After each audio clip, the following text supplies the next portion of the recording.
Contoh soalan temuduga kerajaan. Dalam menjawab soalan ini, pastikan anda mulakan dengan beritahu secara ringkas berkaitan pekerjaan ibu bapa anda.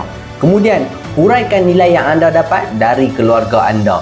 Selepas itu, tunjukkan bagaimana latar belakang keluarga mendorong anda memilih kerjaya yang stabil dan berkhidmat kepada masyarakat. Dan akhir sekali, tutup dengan sampaikan bahawa keluarga menyokong pilihan kerjaya anda. Mari kita lihat contoh jawapan yang terbaik bagi soalan ini. Bapa saya bekerja sebagai pemandu lori dan ibu saya suri rumah. Dari mereka, saya belajar tentang disiplin, kesabaran dan tanggungjawab. Keluarga saya sentiasa menekankan pentingnya kerja amanah serta stabil dan itu menguatkan minat saya untuk berkhidmat dalam sektor kerajaan.